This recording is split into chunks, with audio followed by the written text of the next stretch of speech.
Hello, this is Lisa Lee, and welcome to this week's enrichment reading. We are with, I almost want to say the fairy people, but I don't know that that's how they would describe themselves.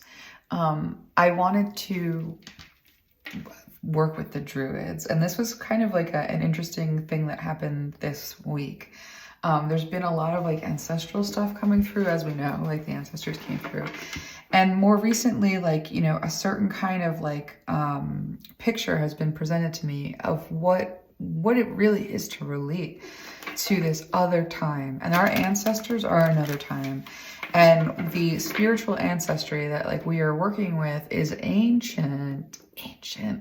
And so one of the cool things that I've been learning about like what a druid is, because I really wasn't sure. When I began encountering them through my lineage, I don't want to say that I was dismissive, but they don't really, they're not like jockeying for attention. Like, not that that's like what other deities do, they don't, but like, there's like a quiet, like a tree, like actually like a beautiful oak grove. There, you have to kind of listen to them to hear them. That's kind of the permission, is to listen. The way you would like listen to the wind moving through the branches of a tree, and like there's like a language with the shake of the leaves. And so we're invited into this oak grove with these their ancestors, and like, yes, they're Celtic, but when I look down that road, there is like a long lineage and a very big map, and it spans a great distance, and it crisscrosses along different places. And like what I'm being shown is like the mixing of these gene pools and what we know of as the earth coming into a coherence. Like there is some purpose to the like extensive forced mixing of the gene pools through like globalization in one way or another, because there's a coherence that the earth is coming into of itself, related to like the aspects which are like the body. Like the body is being reckoned with at like a level with like Earth's consciousness. So we're all in this together, apparently. But what we have in the way of ancestry that is so beautiful is that these are creatures that do strike me as otherworldly. And that's why we're all sort of related in one way or another. But this is a Celtic strain. It's part of a story that spans past that. Like there is a relationship between the creatures that are coming through on this realm to the relation. There's a relationship to like Hinduism, and I don't know what I'm talking about particularly. I just have a very, very like vague sense and then claircognizance. And it's been written about like I think it exists. I have read something somewhere. So there's something to that. Like I'm bringing that in just to kind of bring it's like I'm seeing a panoramic picture. Look at this card. Look at this face. This is who I've been talking to. It's a druid. This is a druid right here. So we have a druid with us, and one of the cool things about this druid, and there's also a lot of druids, and there's also there's ovates and poets, bards, songs. See this card with the singing, with they're musical, and they're also beautiful. And I see one that it looks like has horned antlers. There's a lot of antler men, and I have to say, antler men, like men who wear antlers decoratively, this is very cool. I don't know, when we started to sort of like disconnect from like nature and hunter and gatherer, I don't think that we understood when we were moving out of hunter and gatherer that like we would be losing the best fucking fashion.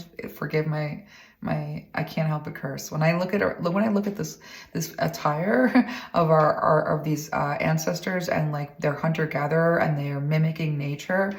Like we have really not been using our imaginations to their fullest capacity when it comes to getting dressed in the morning. Because when you dress for like concealing into like the forest in a way, becoming one with it, I just want to speak to the artistry like here with this beautiful group. So let me get some cards. And we're connecting with this figure who is like a father. He's a great, like there seems to be a hierarchical sort of a kind of a way about this. And we are connecting with this energy. And one of the things that happened earlier when I first encountered this energy, not to go off track too much, as I do want to be led, but I cried, like, because it was just to bring your heart into the right place with this. And I'm going to be like just a little bit pushy with my agenda on that front in terms of like how I relay my vision. There is a sound in like the voice of a daddy. Like there is a way that like a daddy regards their baby, or the way that we've heard like grandpas, or like there's a certain kind of daddy sound in the voice of like, we recognize it. We would recognize it anywhere. This is that voice has that kind of like a daddy sound that I would recognize anywhere. And that's not to claim ownership. It's just like, for me, like it's important for the heart to know that. So let's get into it. Let me get out of the way and allow this energy to speak through me. This is a different style than I usually channel, so let's find out how this is going to work. He's having me breathe into my root system. And he wants you to think about your body a little bit more like the earth. And he wants you to do visualizations where you breathe into your root system and think of all of the, there is a part of the body system that looks like roots. I guess, I don't know what it's called, but somebody knows what the body, like biologically, there's a root system, not blood, but like muscle, something. I can see it. It's a system. Breathing into that is very important, and to breathe into the trees in our lungs.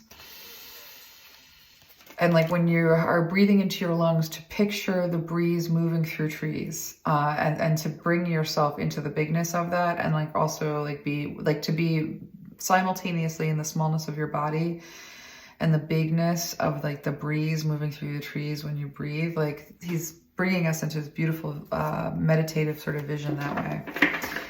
They taught very much in oral tradition, and I love that we can find this voice in this way, that what we are doing is oral tradition, even if it's like reinvented for the internet. So I welcome him, I welcome his love for that into this, hopefully. Yeah, this is really cool. I really like this magic of the Druid. So with Sanctuary here, yeah, let's get into that in a second. Let me get some more cards. Yeah, I feel this peace. These cards are amazing. Let me get into this as soon as I can. Yeah, I like what I'm seeing so much. Okay, Coral's Wisdom and this right here. So honor the masculine, respecting men, embracing the masculine divine. That's an interesting thing that this energy's coming in with us. He is masculine. You know, I want to say that like the funny thing, I was never going to get into this topic. Ever in a million years, because like disclosing like the grumpiness of my own interactions with the divine sometimes can be embarrassing. But I have been doing this thing lately, and I'm being told to just play with the sand. I have been doing this thing lately where I just like will see divinity and ascend and ancestors or whatnot, and just be like, I'm only speaking to the ladies. Like the men have had the floor for too long. Like ladies, come on. Like I'm a girl's girl when it comes to divinity. A little bit, like I try to be. It's hard for me to, not pay attention to like what it does depend, and it does vary. But I was giving them a hard time, the Druids a little bit of a hard time when I was like, I want to see the women. and the women did come through, but it was almost like they were like, no, he wants to talk to you, he wants to work with you. Like, and so there is this aspect of like this divine masculine energy in the form of a Druid, and something about why we want to talk about this, because, and it might be because I do a lot of like, my own like defensiveness around that. With reflections, what you contemplate can actualize. Like this is, of course, important because we have a divine masculine aspect of self that we hold, that we mold, that molds us, that molds the world. So a relationship with that doesn't suck, that isn't fraught with like fissures. He's showing me like fissures, wounds, and like, ooh, burns too. Like if we don't get this right, if we don't divine the magic from the divine masculine aspect of this patriarchal age, we're not going to have a good recipe going forward. He's showing me this, the cycles and the sifting of the cycles and the sifting of the cycles. And he's saying that we do have the near extinction event that happens that changes the shape and the face of mankind at intervals as the earth in her own complexity like goes through like her own lifespan changes. So we're in the body of the whole. And as she grows, the shape of her changes, just like the shape of a baby changes into the shape of a kid, changes into the shape of an adult, changes into the shape of an old person. Like each time that transformation happens, we're in that transformation. We are the point in the figure eight that is the life and death metamorphosis, butterfly. So, but we cannot go into this next age. We cannot pull people into enlightenment without a relationship to what the story of the patriarchy ends up being for humanities, like as an imprint, both in the lessons that we are learning of that which we are not, being able to identify the counterfeit and like move into the authentic and the real, and that which we are.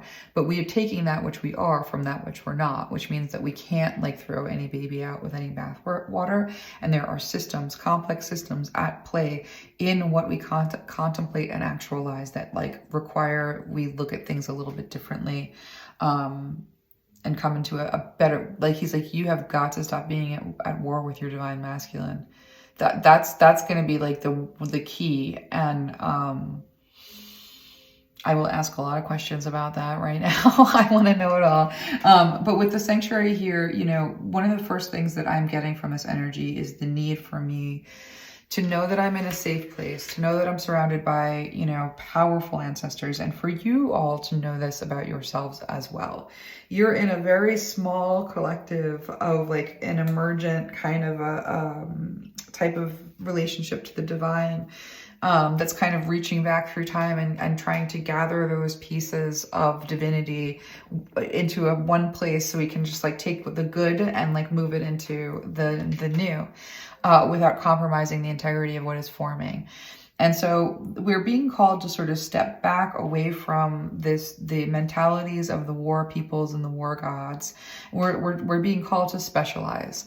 And as we're called to specialize, it means that not that we are devoid of relationship to injustice, and not that we are without the faculty and the necessity of advocacy, but like there is a specializing sort of quality to being called into a spiritual vocation and into a spiritual transformation of the self and the soul, and what it means to like speak from that as divinity and bring that divinity into the world.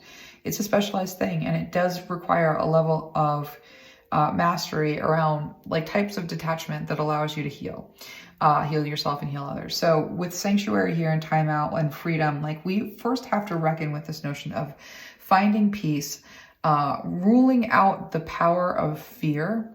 It's not that we can like kill fear, because the spirit of fear is something that is a part of our cosmos. It's within the body as one of the many things that can either reign a tyranny over our lives or be tamed and useful in regards to like keeping the perimeter guarded, keeping the boundaries up. So like we're being called into a relationship with alchemy and peace in our body, and peace in the way that we perceive and attend to life and each other. A base of peace, you know, because we're talking about bringing in divine alchemy. And if we're living in a war, we need to bring in the peace. We need to be the peace. We need to embody the peace. We need to be able to have a relationship with the fear that allows for the peace to be, you know. So this sanctuary and this timeout is about developing a spiritual practice with your ascended ancestors and the ascended gods and goddesses of your ancestry. And that's going to be many and varied. And it might even be a fraught interaction. But as you come into coherence with these powers within yourself and relating these powers within yourself, so too then the gods come into coherence within their concept and like self-concept through your perspective. You play an important role. And you're being delivered into that role. And there's an expansion here with freedom. And the coral's wisdom speaks of this delicacy, this fragility, the works that are created over great periods of time. I want you to look at her body. And for those of you that are just listening, if you want to just come back to this, or it's important at some point to see this picture here. So I never have enough light, and I'm going to try to see if I can like press a button here and make it brighter. Is it working? Oh, no. I don't know if that does anything, but she's got like crisscross. She's got the coral through her flesh, and it's outside of her, but it's also within her. It's like there's these fractures, these fissures, these like even these wounds that like are part of what make you magical and beautiful. And if you can learn to tame this interaction with your woundedness and make it into something that empowers you, and that there's something here. But it has to do with what you eat, like what you contemplate, you can actualize. It's like what you consume, you become in a spiritual sense. And that's kind of where like the shape of you and the shape of the wounds and the shape of what you perceive to be like varying levels of inadequacies, like what makes up the difference, what like is divinity, like doing magic in your life and through you and through what you are, is like what you consume, you are, and energetically, spiritually. And so that's why the shape of the, like I'm seeing glass that's like shattered, right? So it's like I'm seeing shatterproof glass where the glass has been hit and it's shattered, but it's not broken. And so I'm being told that like rather that if you know that that's what the shape of humanity is, and I'm also being shown the body as within, so without, like as you work it out, it works itself out. I'm being shown that like, if that's the shape right now, then what is becoming, the face that is becoming, the new picture that is coming into form, I'm almost seeing pixelated in a certain kind of way. But what I'm being shown is the new phase of humanity is about what is moving through those currents, what is moving through those connectivity. Is it a virus that is moving through, consuming everything that it comes into contact with? Or is it a healing current that is soothing and healing and bringing peace and sanctuary and freedom to everything it comes into contact with? It carries the energy that you put into it, is the new face of what is becoming. And so like when we learn this alchemy for ourselves and we begin to embody it and sort of see the power of it, and he's saying its advocacy, its efficacy is just in the doing of it. There are things that, like, when we live in this world where things have to be sold, it's because we're living in lies. But when we see the truth, when the truth is revealed, the gift of revelation, you see it, you can't unsee it. That indicates, I almost lost it for a second there. It got so, that indicates I just lost the channel for a second. I'm going to get it. I just have to tune in. It's like turning the knob sometimes on a radio station. I'm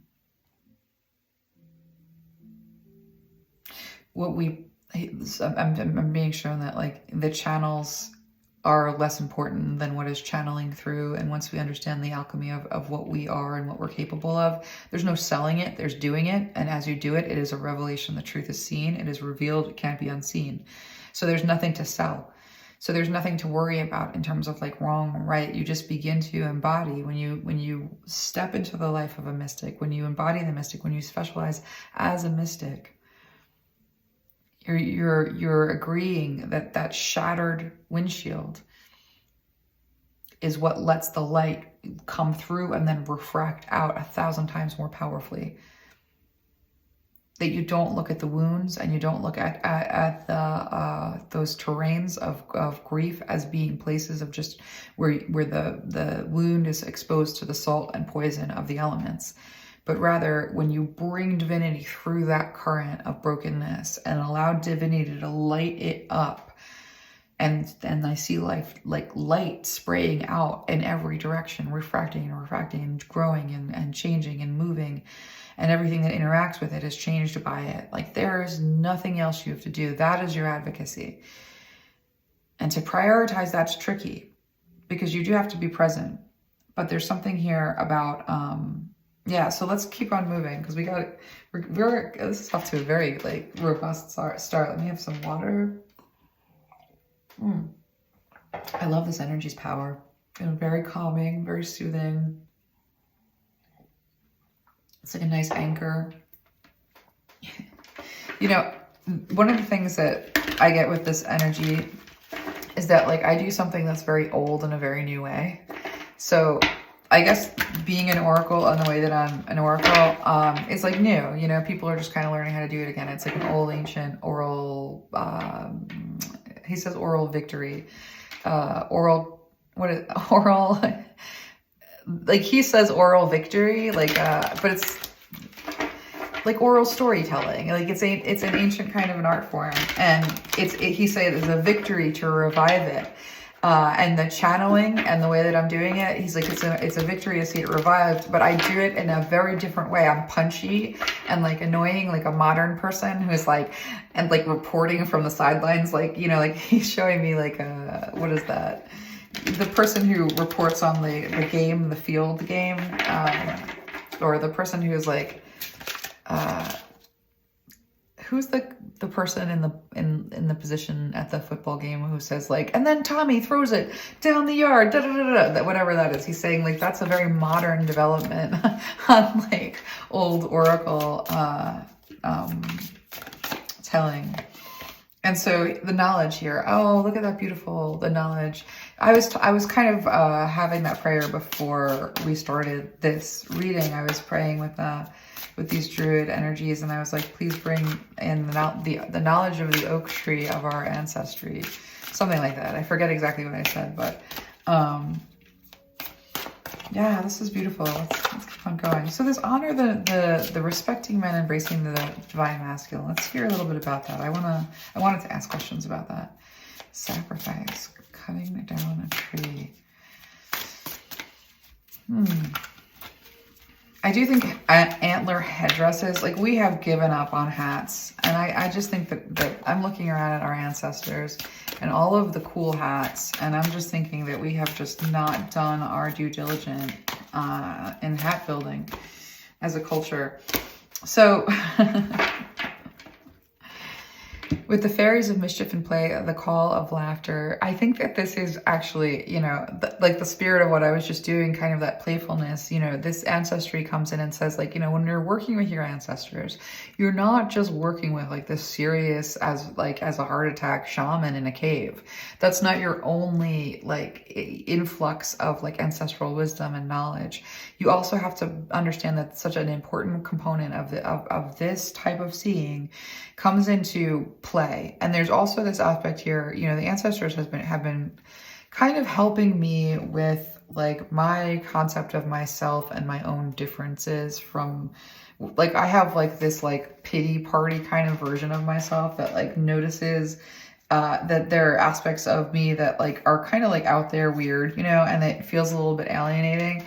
And so like these ancestors have been kind of trying to teach me a little bit how not to be bothered by that, like how to understand, but the way that they've been teaching me to not be bothered by it has been something that's bothered me a little bit, because I, for whatever reason, expect a certain kind of like political, like, I don't know what I would even call it. Like, it's like, I expect them to say that, my differences don't make me like different, that like my special is just like everyone has a special and we just all have specials. Like, I expect like this encouragement that like brings me into the gang, even with my like, like aspects. And they're not saying that. They keep on looking at me and being like, you're totally weird and different. And like, that makes you you. Like, and that like, they're kind of like sort of almost saying like, celebrate the difference, step into the difference, like be the difference. Like, don't think of the difference as being like he's like a disadvantage. He's like, don't think of the difference as being a disadvantage, but notice the difference, account for the difference. like look at the difference and say the difference is the difference, and like not the difference is the difference and that therefore that's me. It's just the difference is the difference, and what you are, they're like, we want you to create into that with like a different alchemy of perspective related to like valuing yourself or feeling valued, really. But this call of play and this call, the fairies and mischief and play, the call to laughter, you know, when we do our spiritual practice, when we practice like in this way, there's a reason why it starts with like bards. That's kind of like, you know, there's this, they're showing me almost kind of like an apprenticeship program where like you have to get the knack of the arts. You have to get the knack of poetry before you can really get the knack of like magic. Like you have to be able to channel on like a totally like superficial creative level, and then to be able to take that same technique and then apply it to channeling divine energies, and then in that channeling of divine energies have the wisdom and the knowledge to do it correctly and responsibly, which then leads to like a leadership kind of position. So there's like it's an ascension arc that they're showing me. It really does start with art. But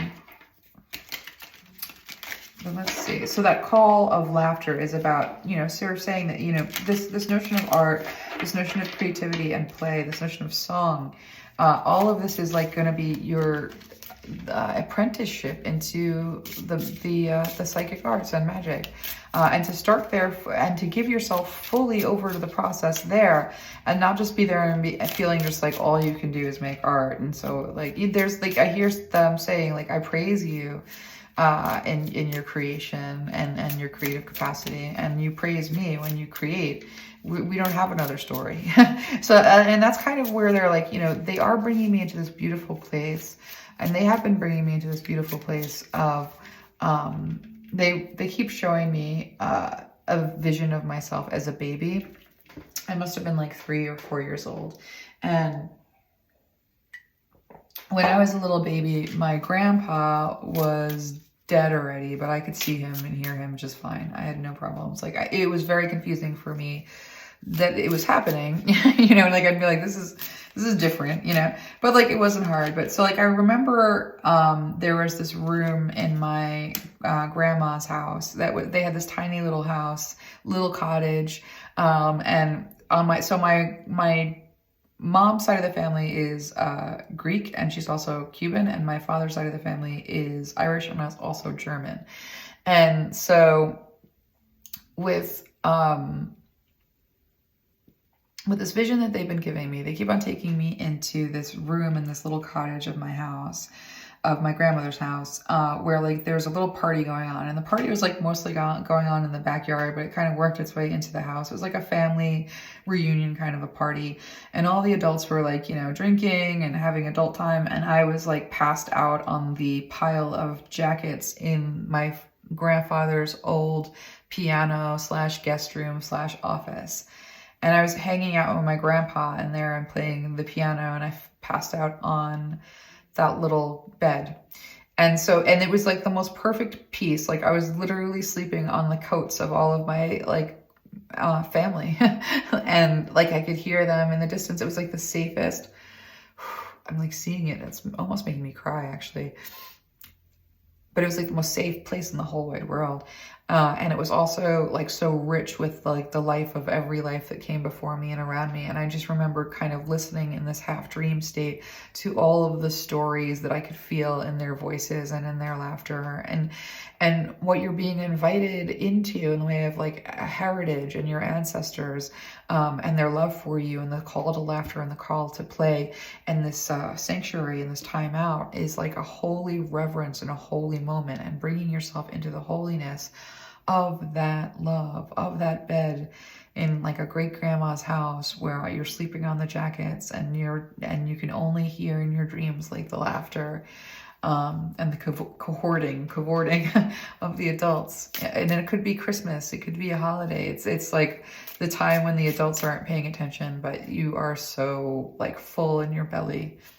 And so you're being invited into that, and we're being invited into that. And when we come into this notion of honoring the masculine, we're coming into like the notion of honoring the grandpa. Oh, I'm gonna cry. Ooh, that was like, sometimes these channelings will get me so good. And that vulnerability. But that honor the divine masculine is speaking of like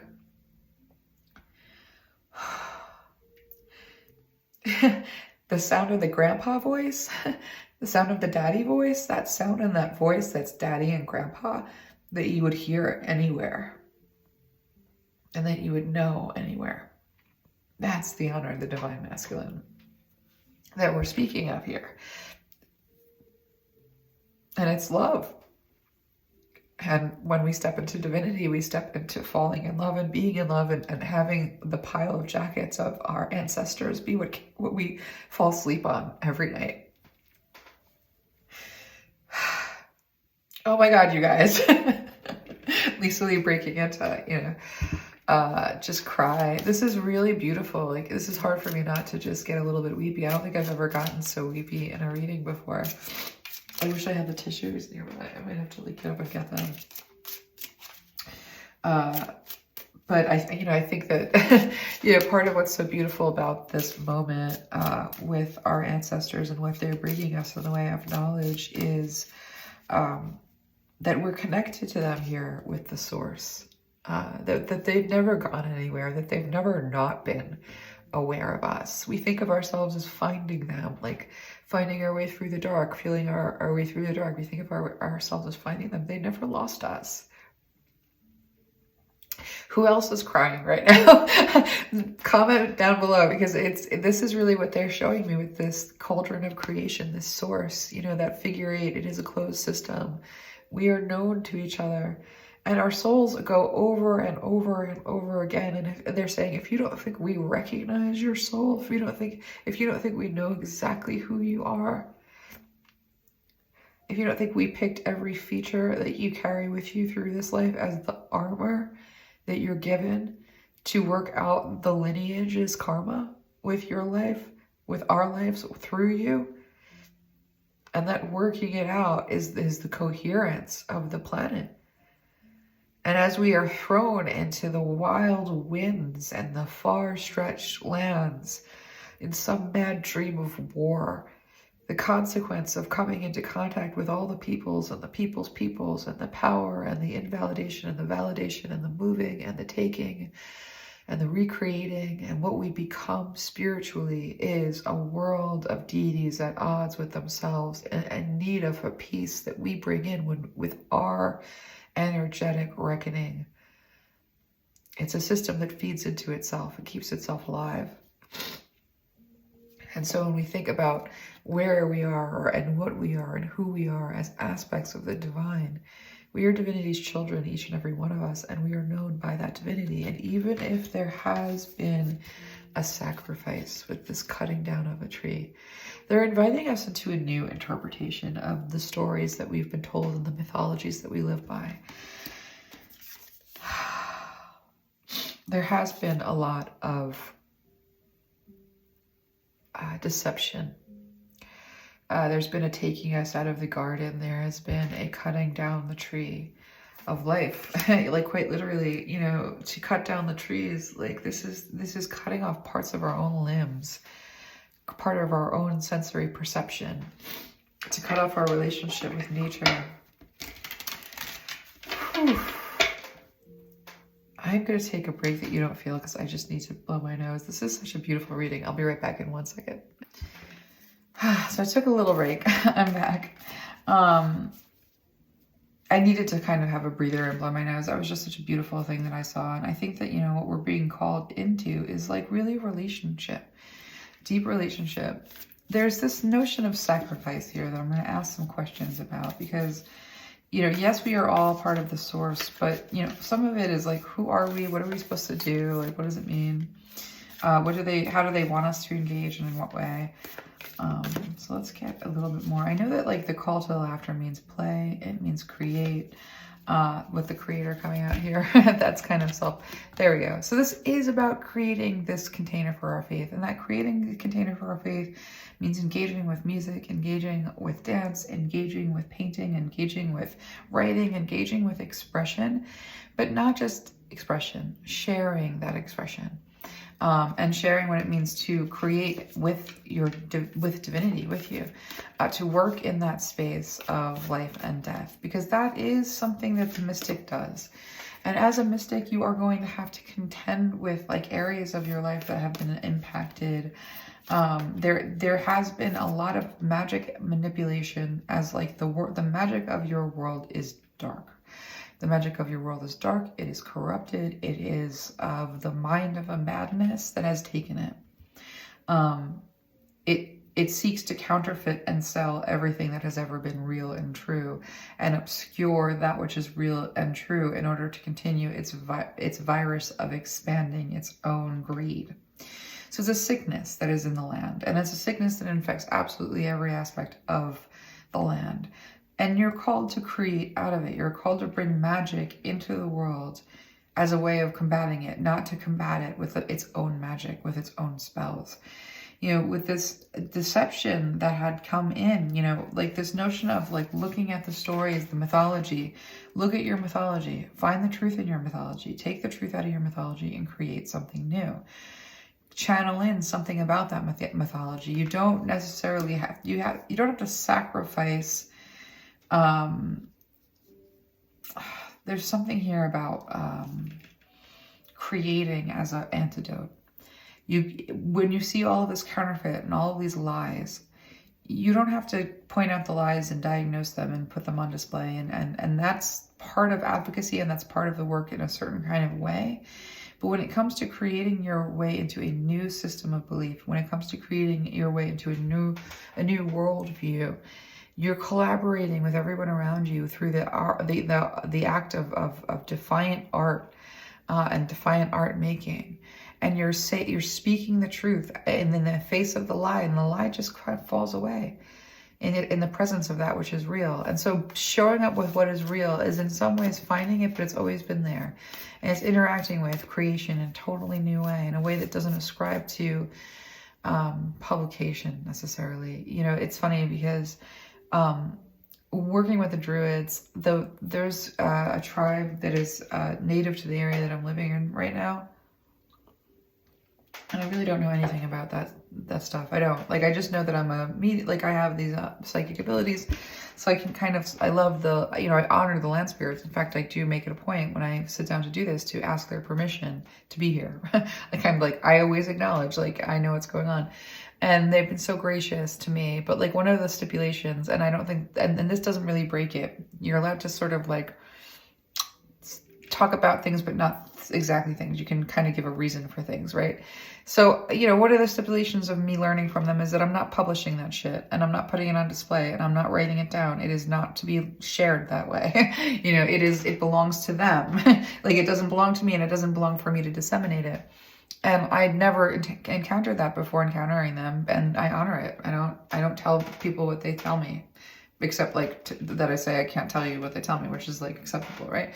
But I didn't realize that the Druids have they have a similar kind of way about the way that they preserve knowledge and the way that they relay knowledge and wisdom. They want to keep the intention of its delivery pure, and part of keeping the intention of the delivery pure is to not try to fix it in place. It's that the oral delivery, it entails having an encounter with the person who's delivering it, or an encounter with the story as it comes through, a person. It's meant to receive you in an interactive kind of a way.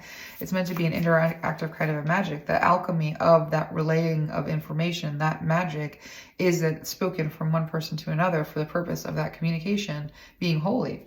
And so, there's not a lot left of the Druids because they didn't put things on paper, because that was not part of the oral tradition of relaying the holy information, which was done through speech, through channeling in person. But this notion of this being this amalgamation of oral tradition, and meeting the internet, this net, and that's sort of, they're saying it's almost like the second coming in a way, that the net that is created of community, that is the rise of the divine feminine, that it comes about through this notion of like a new oral tradition, and that we're all kind of bringing the messages of our ancestors through like our own ability to like reconnect and channel. So anyway, I'm seeing something really cool, and then it's a lot of ancestors that are stepping forward from a lot of different disciplines. Like the Druid ancestors have moved out of the way and let some indigenous ancestors through to sort of say like, this is the work of reconnecting with our ascended ancestors and our ascended ancestral gods is just being in relationship with them very intentionally, knowing that they're already there. They're already there. They already see you. They already know you. And it's just about this expansion of like forms of expression. And that when we create from this fountain, this knowledge, this source creator, that we're cutting down the tree of deception that kind of holds us in a form that isn't the form that is naturally us. It's like we're cutting away the planters almost on the roots so that we can get real nourishment.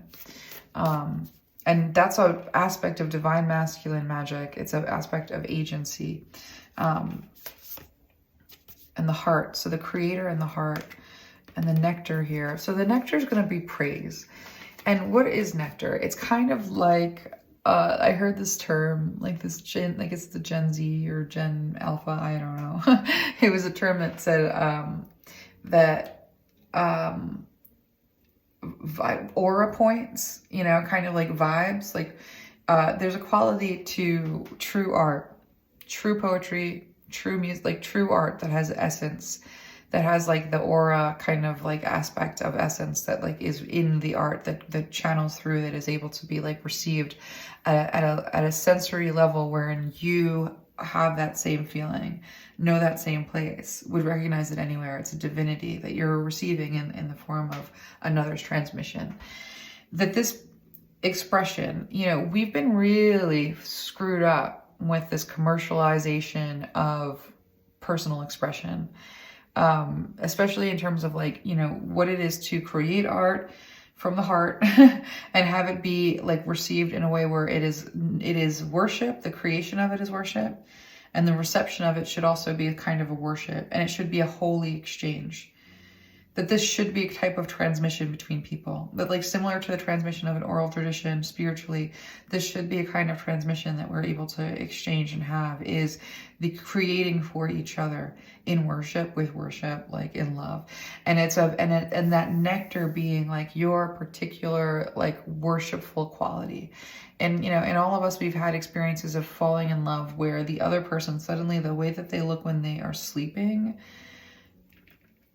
the sound of their like hysterical laughter, even an ungodly encounter with their rage, and then there's so many like ways in which when we fall in love with another, and like what it means to perceive them, and what it means to be perceived in like our like unique, when people fall in love, and it's something very unique to you that they're falling in love with. Like this is like a nectar that is produced. This praise is like a nectar that is produced. And that engaging with praise is engaging with desire, and it's engaging with being received as desirable. Like there's something so beautiful about like authentic expression is praise. Having that be received as it's given is worship. Participating in worship, either giving or receiving it. And that all of these systems that we've got built around what it is to experience this communal, like, exchange, it's nonsense. So like we're being invited into like this place of creating from the heart, and receiving nourishment from like our spiritual endeavors and our creativity and the giving and the receiving. That is the antidote, quite literally, to like a lot of the lack that is felt by this mythology of deprivation. And so that divine masculine energy, like it's a desire, kind of a drive. It's being driven by, desire to express and to create and to be received and to contribute. Like it's almost like a hunt.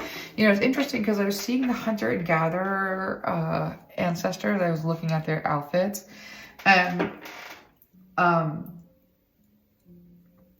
like thinking just how downhill. Fashion has gone. Just like plummet. Woo, all the way to the bottom. I don't know what we're wearing. I don't know what people are thinking. But these animal outfits are amazing.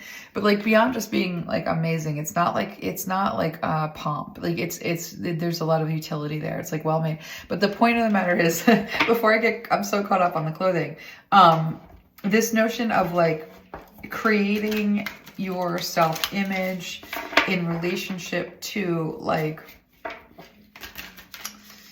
oh, I lost it for a second. I got lost on the fashion. I really did. Let's get some more cards. They're having to contend with the modern attention span, which I will say for Druids is they're being very patient and very loving. They have excellent attention spans and memories, and they're showing me the fractured windshield, and they're like, it's okay, you just have to like imbue the light, and then you have the best of both worlds. I can give this to you. So this action here and this divine masculine energy is like the action of taking action of creating into the void, taking action against like the deprivation of absence by creating something that like creating a connection. This is a time of transformation. It is a time of life and death, and action needs to be taken. And your relationship with your divine masculine energy needs to be more than just like a defense that never ends. A defense against being exploited, a defense against the dominant views, a defense against the opinion of somebody else, of yourself. Like there's so much defense happening. I'm being shown a dog that has just been I'm being shown a pretty awful image of like a dog that's been like in the corner, that's been cornered and beat too much. So going forward, we're being told to sort of like, we're going to create our way out of what is a dog that is cornered, that is just like trying to defend itself and trying to just get its food and not be killed, not be hurt. You know, this notion of purification, of moving out of energies that are just fear driving, fear dominant. This peace that they're offering us is to sort of ask us to sort of in prayer and supplication come into that place of having your grandparents like guest room sleeping on the pile of jackets. With this purification and this going forward and this action, let's see what they want very particularly in terms of the purification. I want to see instructions for us. So they're like, we really want you to not flinch at creativity as much as you do, and to not flinch at like engaging with life as much as is happening. There is a lot of flinching, and so they're saying like the first thing they're showing me a balm. It's like a balm, and they're showing me a nest. So lately I've been falling asleep, and I've been falling asleep sort of around these energies, and these energies are very otherworldly. They actually strike me as like R.R. Tolkien, but like they're kind of like if you've ever seen this vision from a lot of different artists of people who live in trees, tree worlds, tree houses, in like big tall trees, and there's buildings built into the trees and like ladders between them. Like these are the people who had cool dwellings like that. And if you could see like lights like in these like huge forests with like tree houses built up high, like in between the trees, like expansive, really beautiful architecture, and they're all in the trees, and like their lights are flickering, and oh my gosh, it's so cool. It's really wild. So anyway, so let's keep on going. So they're sort of so they're really but they are magical creatures. They look like the humans before our humans. With this wall, this book, and humanity. Bottom of the deck we have solitude. Okay, let's see what they want to tell me about that. I'm gonna get some tarot cards on this, because this is wall, book, humanity. So humanity is changing going forward. We're in a very like we're being told to create from the heart space, work on the heart space, work on the heart heavily. The heart needs help. Okay, let's Let's get more on this.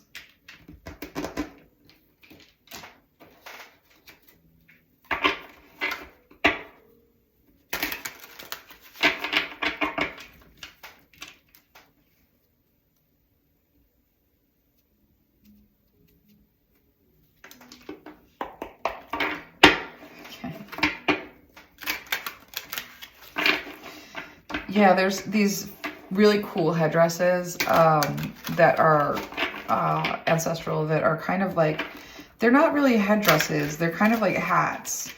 But they're elaborate hats that are done very cool with like earth toned feathers. Like the kind of feathers that would blend in with a tree. And it's just awesome. Like it's like a very cool hat. And I wish I had hats like that, but I mean, not to kill a bird or anything like that, just like they found the feathers. Like these hats are created over a long period of time, like with found feathers. It's a good time with fashion. I can't stop looking at it. So let's see. Page of Cups. Two of Cups. So they call me Little One, and as long as I've known them, and I've kind of known them in and out for a while, even though I haven't paid this much attention until now, they've called me Little One. And they're saying, yeah, you guys are like Little One. When they encounter you, when they engage with you, there's this aspect here with like, yeah, there's like a little one. Like so there's an endearment is basically what I'm seeing. So even though this is a time of purification of humanity. Humanity is going through a purification right now. And this is a hard time. This is a brutal, merciless time. We don't even see, we're being shielded from just how horrible it is. As horrible as we think it is, our ancestors are kind of showing me that they are actively shielding us from like just how ugly the ugly actually is.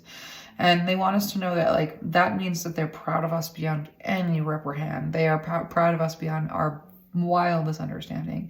Anytime we look at ourselves and we're hard on ourselves and we think that there's shame, or that they would somehow look at us badly, or think bad things about us, or question our choice in this, that, they're saying no, not even a little bit. Even like your coping skills, like they're looking at your life as if you live in some kind of like black and white horrible concrete like little rooms.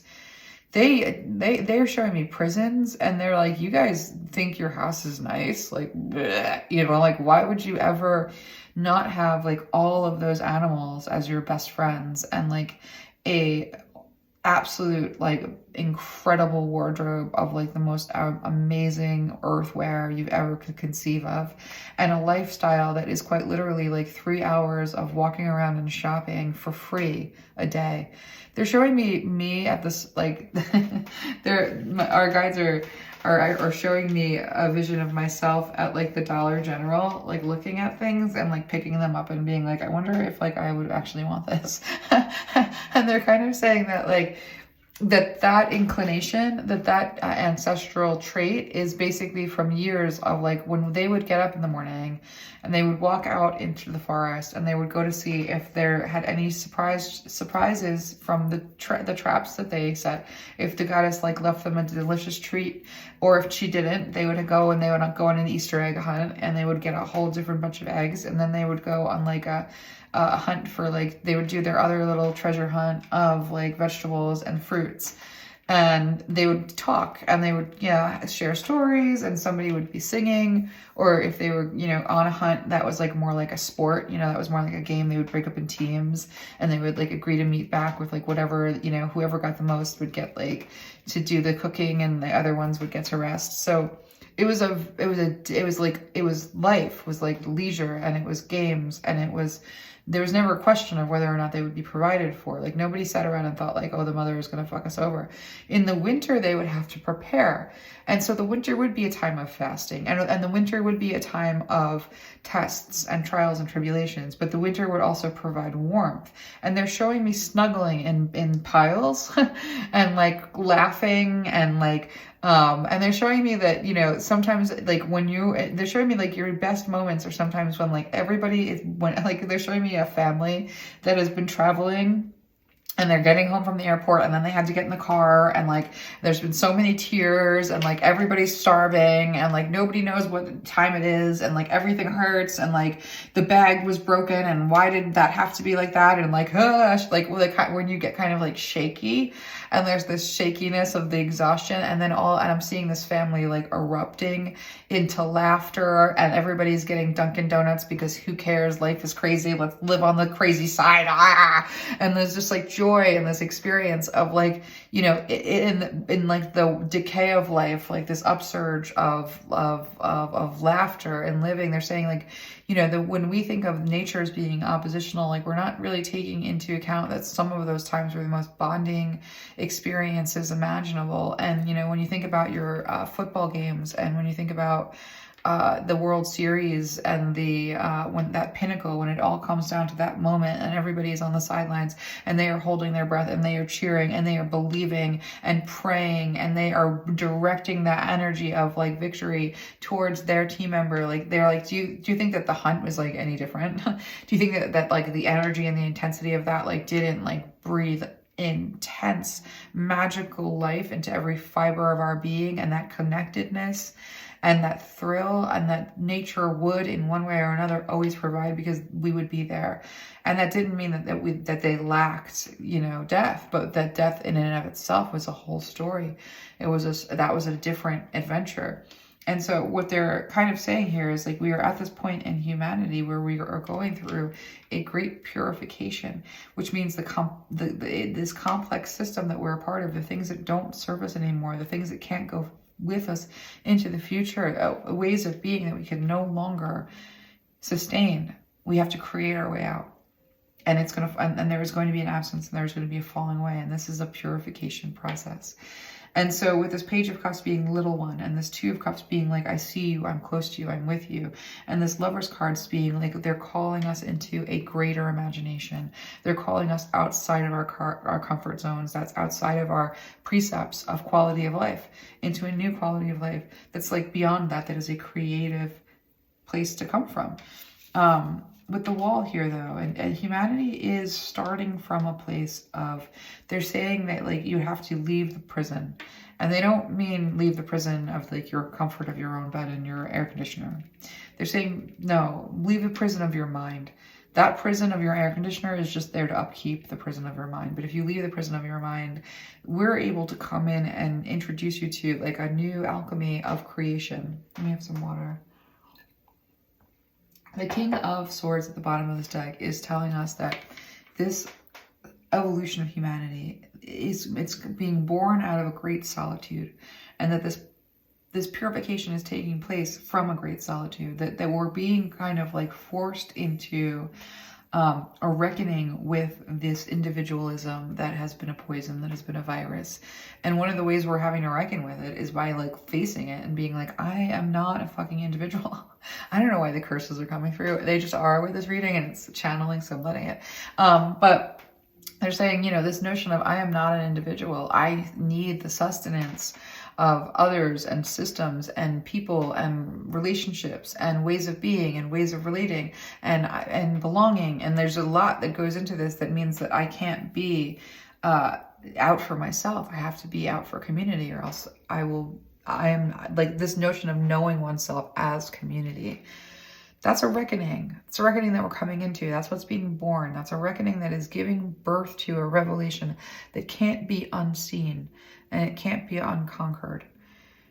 But we are conquered, you know? And so like what we're doing is like coming out of this period of being conquered and stepping into a period of freedom. This purification is about leaving everything behind that can be conquered and stepping into a freedom of what cannot be conquered. And that's a very difficult thing. And what we have here with the Three of Cups and the book is about a celebration with each other. And like, there's something here. I'm going to get more cards because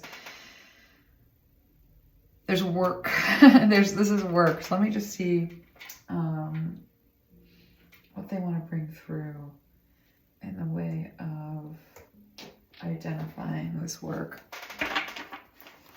So the wall is what we have to overcome. And that wall is also that King of Swords, what keeps us separated from others, what keeps us out of communion and community with others.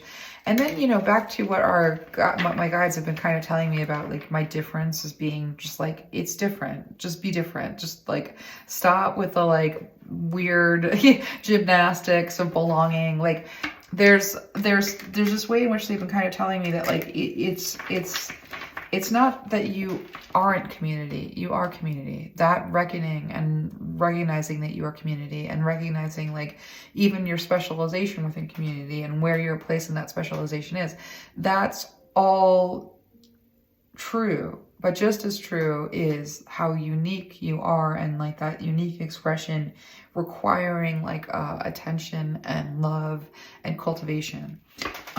As like what goes into creating whatever this book is right here. So let's see what that wall, because the wall is, this is what's keeping us, this is our comfort zone. This is like the very farthest reaches of our ability to conceive of what quality of life is made of, is the wall that encases us in like a certain kind of pursuit. And so when we're called out of a like comfort zone with the Lover's card, it's not like the Tower. With the Lover's card, being called out of your comfort zone is you want to leave. You want to go. You hate where you live. You need a new house. You need a new area. You want a new place. You want a new person. Or, you know what I mean? Like the Lover's card calls you out of your comfort zone from a place of desire.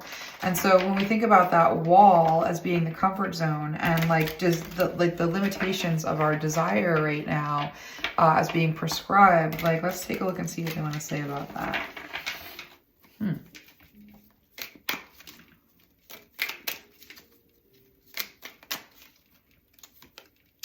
Guilt, huh? Interesting. I've been feeling that a little bit. Okay. Energy drainers. Wow. One more.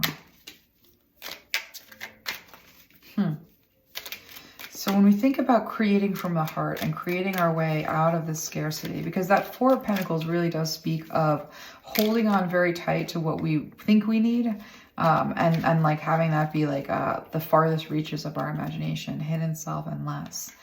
So with the bottom of the deck being the color of, what color is your sadness and why?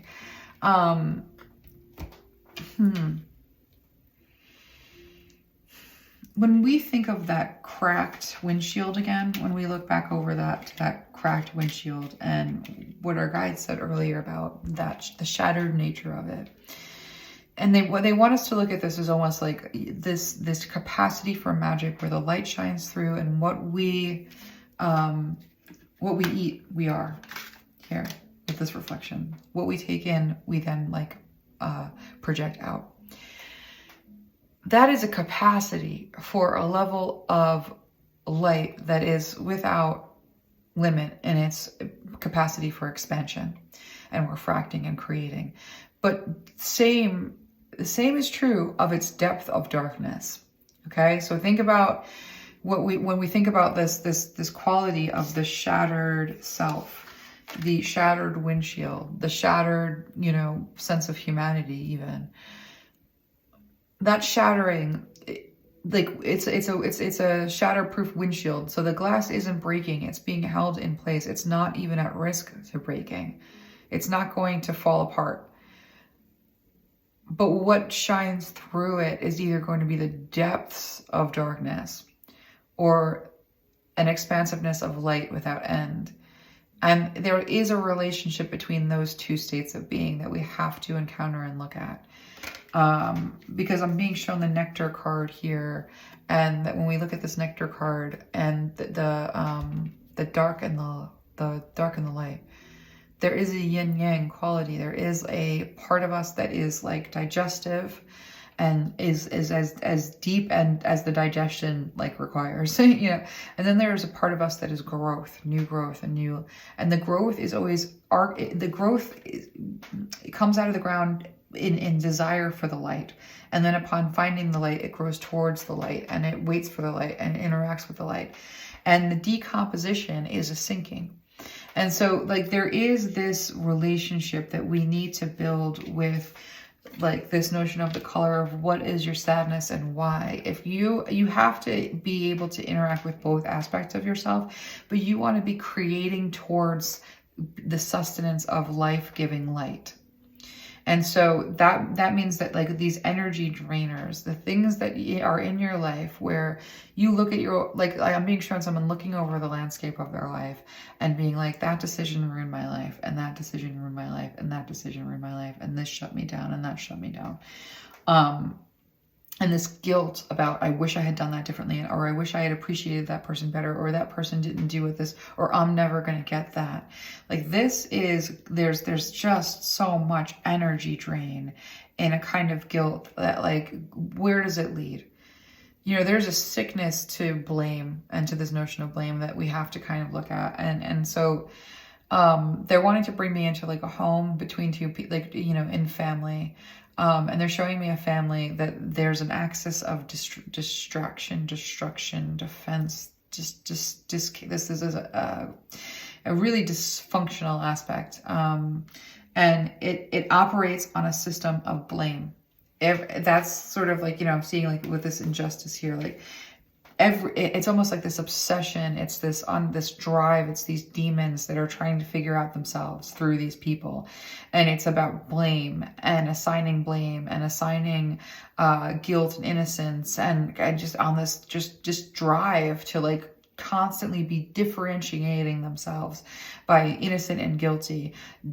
Who is to blame? Why are they to blame? For what reason? And like losing all love and all sense of love outside of this notion of the law in this way.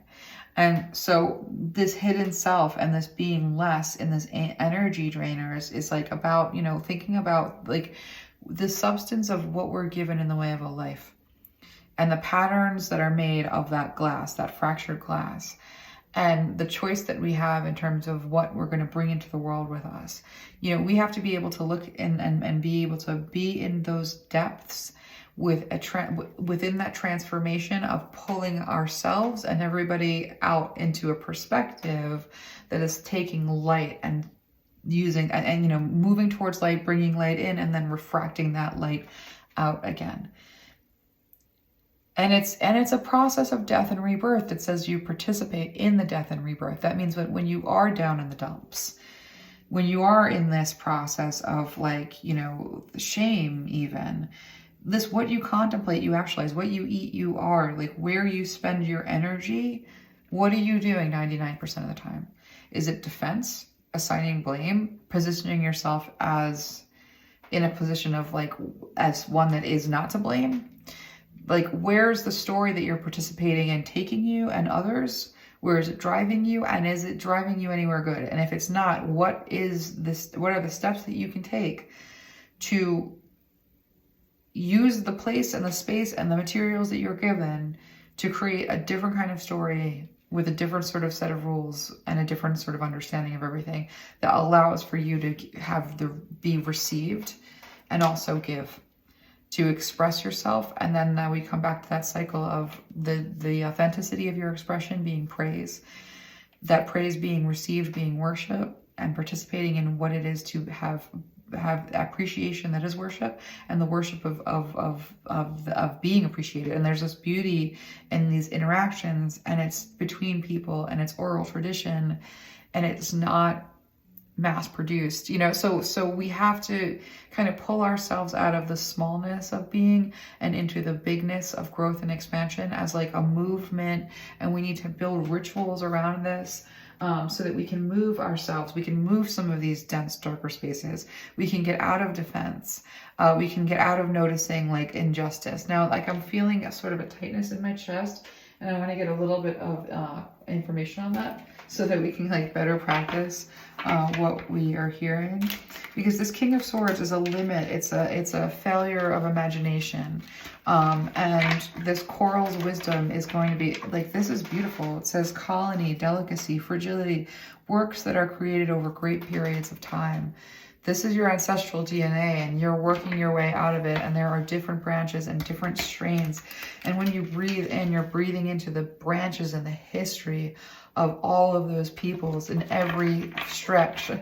and you're coming into coherence and they're coming into coherence with you, and the differences, but also your unique aspect, because your unique aspect is a divinity that is an amalgamation of all those disparate aspects of divinity that creates the antidote when you bring expression to it. And so that is like the miracle that you have, that you're capable of doing by breathing into these cracks with light, with hope, with a perspective of love and transformation and truth. And to move out of the energy drainers and into a place of being able to receive and reflect from divinity itself at first. And that expands when you start to see your divinity and the divinity expressed in others. I mean, there is a coming together as your needs get met in this way. There's forgiveness here, purpose, defining moments. Wow. I'll put that down. Happiness. So the inner critic needs to be dethroned, and we need a different voice narrating. And so that brings me back to like bringing in the new with the old. We're not just looking back and collecting the old ancestral wisdom. We can't do that because the communication would be too off. Like there is what is new, and what's coming in that is new is this aspect of divinity that you know, my guides are showing me within myself. So as I'm channeling, right? I'm channeling, I'm saying this, I'm saying that, and I always kind of break in as Lisa Lee every now and then to just do that. What they showed me with the football game, the person who's in the tower saying like, and they gotta run 15 paces back, take it to the ball, down the field, up and down, you know, that person's job. They're saying this is this new development that's coming in, this cheerleader, this antidote to the inner critic, antidote to that voice of lack and degradation and that puts you in a place of guilt that makes you easy to control because you don't believe in yourself, you don't believe in your magic, you don't believe in what you're capable of. So when we step back into this belief and this permission that we are capable, that we are loved, that we are supported, that we are guided, that we are in relationship with a rich heritage of spiritual strength, power, protection, and even glory, we need to forgive this concept of not having our needs met, because there is that. But when we think about the color of what we're holding and what we are, and what we take in and then what we breathe out, what we take in and what we take up space with, there has been neglect, you know, and the standards are totally screwed up. But as we step into a creative space, we're not really stepping into a creative space with not enough tools. We're stepping into a creative space that said our ancestors didn't have any money, but the hats that they made were better than anything I've ever seen on a runway in my entire life. And what we need to do in the way of forgiveness is forgive what we are in the way of an inadequate to a system that is designed to destroy us. That's to be forgiven. You are not good enough for a system that is designed to make you feel like you're not good enough for that system. Okay. You aren't good enough for that system. Because to be good enough for that system, you'd have to think that system was good. And you'd have to be what that system calls good. And you don't want that. And you won't do that because your soul knows better. Because your soul is who you really are. And so forgive yourself the inadequacies of not measuring up to a system that you would never want to measure up to, because to do so would be to be consumed by it, would be to become it, would be a representation of it in the world as it. And that is a disgusting black hole that you're not stepping into. Thank all of the ascended ancestors and all of the ascended guides and all of the ascended beings of the earth and all of the ascended gods and goddesses. Thank them all daily that you do not fit in. And that's sort of what we're being brought into in this way of forgiveness and stepping into a purpose that is outside of those confines of the value system that we're seeing in the way of a quality of life given to us in exchange for what? Our life. In what way?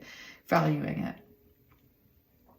So these defining moments, the way that we define ourselves, the way that we define our happiness, the way that we define what we want, the way that we define desire, what it is to be desired, what it is to desire, this is all in the field of creation here with the heart.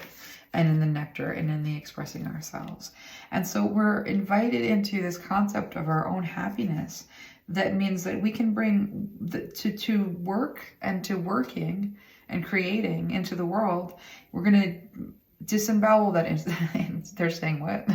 Like the inner critic. Well, it just came out that way because they're showing me sacrifice here. So with this cutting down the tree, we have to sacrifice the inner critic. We have to human sacrifice that inner critic. How do we do that? Let me just get a couple cards to find out. But that's what needs to be on the chopping block. That's what needs to be on the chopping block here. Huh. Whew. They're saying come into a period of ease, because the feeling of them when you go into that temple, when you go into that chamber, they're saying create a space. You can create a physical space, and they're showing me art. Now they're showing me something that is making me feel so disadvantaged. I could just I could throw the cards on the ground. I'm so angry. They're showing me their altars. Oh my God. We are so unimaginative. Our art is so boring in modern day life. I cannot tell you how cool their art is. So I'm being shown inside the houses of the little tree houses, like these tree hobbit houses in the trees. And they are showing me their altars to their ancestors and to their gods, and all of the crafting that goes on, like this intricate beading, this intricate painting stuff. Like it's like the murals kind of like move with the different angles of the room, and the light that comes in the room is predictable, so that the light actually plays like a vital role in showing a different picture as like a moving picture within their altar. So, and then all of the natural environmental color. Oh my goodness, we are so boring with our house art. Sorry, I don't mean to be condemning us. I just mean to say that like when we're invited into this communion of expression, it's no small thing. And they're showing me these altars, and they're saying, you can create a space for them. They used to do this for their ancestors and their ancestral gods. Or you can, and you do it together. It's like part of the fun. You get together and you make these things together. That you don't create for the production, of a piece of paper that you bow down to. You create for the harmony and the beauty of a well-built altar in your home with crafts that are exquisite in all forms, shapes, and sizes, and that have beautiful things. Like I'm seeing perfume in one of them that's a part of your prayer and adornment, that every aspect of your life can be holy and made holy in this way. And so we have to forgive that we're not good enough for the millionaires in their mansions, because that's boring.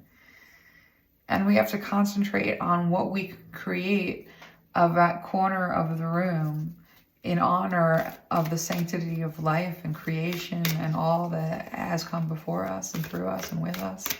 What we can sit and we can make with our belief and the fertility of our imagination. That's where our purpose is. That's where your purpose lives. And expressing yourself in these ways. And valuing that expression. And valuing that expression in others. And making a point of telling people when you do. And making a point of listening when people compliment you. And making a point of hearing your ancestors and the love and the lullaby that they deliver to you when you open your mind and your heart to just that, with this belief. You have it within your power of perception to reevaluate the way that you see the world, and reevaluate the way that you see yourself, and reevaluate the way that you think about your purpose and your goals in relationship to a system that's failing, and a relationship to creation that is yet to become, and your part in creating into that void and into that absence. The earth is a part of you. You are contained in the body of the whole. And the frequency, I'm going to read this, the frequency of Gaia reminds us that we are infinitely connected to one another, just as we are to our great mother and the universe that birthed us all. We are in communication with everything that birthed us. Everything. Look around. There is an endless fount of inspiration. And I'm being shown, the guides are showing me this book that I have. Maybe we'll do it for book club. One of these times. I think we are. I think I know what the next book is going to be. It's an animal book. And this inspiration is everywhere. And this inspiration is in relationship to each other. And this communication with the throat chakra So they're inviting you into, they're wanting you to begin to feel confident that what you say has meaning, and what that meaning is valuable to others, and what that meaning that is valuable to others will contribute to their perception of spirituality as a whole. And we did a cool exercise in Create Space where we channeled a little bit in this way. Like we did some sort of like ancestral sort of channeling between two worlds sort of thing. And each one of us had a piece of a death and rebirth story about like that process of transformation. And I think about half the people were sort of speaking about new life. I think the other half sort of got the pieces of the story that were about that death and transformation. But it was the movement that created a coherence within the whole that is why every one of us has a valuable communication, and every single one of us has a piece of that message, and every single one of us has a responsibility to feel that we are entitled and not only entitled, needed and wanted and valued in that communication, vital in that communication. We have a place in that communication. And that's really what this throat chakra is. And that's about stepping into the authority of what it means to be conscious of yourself as the divinity within divinity, as what it means to bring divinity into the world that we're in. And it's not just you, it's others. There's the dynamic that we have with the beliefs that we hold within ourselves. Within that, that's that projection, that's that perception. Yes, there are the depths. But when we think of that piece of glass again, when we think of this coral's wisdom, this shattering and this and these fractions and this displacement and this together and apart and together and apart and all of the stories, and you breathe into that system, works that are created over a great period of time, the wisdom of your ancestors within you, and stepping into this creation from the heart, this purpose of creating from this place, this sacred act, and the belief and the dynamic of what that belief can bring into the world with you and through you in relationship to your expression and that expression being needed. That's what we're doing. That's what it's all about. And so, you know, we have solitude here at the bottom of the deck, and we have the King of Swords here at the bottom of the deck. And that's kind of this place that we are squeezed into in a certain kind of a way before we're then birthed into the new. There is this refracting, this pulling in, recognizing all the things that you're not, recognizing the solitude that like isn't working in a certain kind of way, recognizing the individualism like that isn't, but there's a divine masculine aspect of this that needs to be honored. There is a unique like essence and a drive and a movement with this agency that we have to reckon with as we create from the heart into the future. But this nectar and this play, you know, that's kind of like with this Three of Cups, that celebration. This purification isn't all hard. It's not all miserable. We're purifying out the stuff that's all counterfeit, that isn't true, that isn't the part of the masculine that we're taking with us. That part of the masculine that is the divine masculine grandpa and like all that grandpa was and all that grandpa brings to the game. You know, my spirit guide is my grandpa, and one of my spirit guides, my grandma's there too. I have a lot of spirit guides in our family. I have a lot of grandpas and grandmas, but my grandpa's like a coach. You know, he's like a cheerleader. He like gets me up in the morning when I'm being the laziest of lazies. Like he's the one to pull me out of my worst depressions. And so when you do find yourself down for the count and you need that grandpa, you've got one near you, and that voice is echoes throughout all of the grandpas. And your ancestors, your ascended ancestors, they want you to know that like you can lay on your bed and say, Grandpa, you need to get me the hell out of this place. I need your fight and power right now. And that is what you have as your inheritance. And so you're called to be able to work with these different aspects of yourself that are divinity, that are strength, that are developed over time, and step into your future, you know, and that expression, that nectar, it doesn't just come from you. It comes from what was developed over millennial, like millennium. I can't even say that right. So many cycles of death and rebirth. So that is our beautiful message that we have this week, and I'm so excited to put this up. They want you to take this time that, you know, we have in this movement, in this transformation, where there is a lot of solitude, where there is a absence that needs to be created into, and create with laughter and create with a belief in our sanctity and our purpose and our value and expression, and to begin to just express and work with that notion of freedom. It's going to be work. It's going to be a little bit of hard work, but they're assuring us that we're not alone and that we have them with us, and that we're together in this resurrection, and in this creating into the new, and that it's part them, but it's also part whatever newness we're bringing. And for each of you, that's going to be different. For me, I'm like out here, you know, like I'm seeing the football game person again, the sportscaster. That's the name of it. That's me. I'm Lisa Lee, the sportscaster psychic. And I hope that never becomes like anything, because it's not. But yes, that is what it is. And you all have your own sort of version of what it means to communicate as, with, and through, and for divinity. So congratulations, collective. That's our game here. And it's given to us with great amount of love, and we're not to be taking it lightly, but we're being told to take it lightly. This fairies and mischief and play and the call to laughter, they want us to remember the way that they lived, and they want to bring that to us, and they want us to incorporate it into what we're creating, so that we have some of what they had as we go into the new and leave behind what no longer serves. So let's leave that there, and sending all of you so much love, and I'll see you again soon.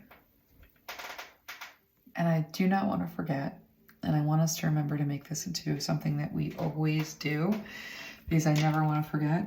I do want us to close with a thanks and prayer to our ascended ancestors, the ascended gods and goddesses of our ascended ancestry, and all that came before. So if you'll just take a moment to take a deep breath in and honor this moment, honor this time, honor them, and thank them deeply. Thank them for bringing their love and their guidance and their wisdom and their knowledge through. And as we do that, I just offer them my love right now as an offering at this time, in honor of all that they have given here for me and for all of us. I give them so much love from all of my heart, and I open my heart and pour that love out through to these ancestors and to the ascended gods and goddesses of our ancestry, and also to each other. So let it be so, and so it is.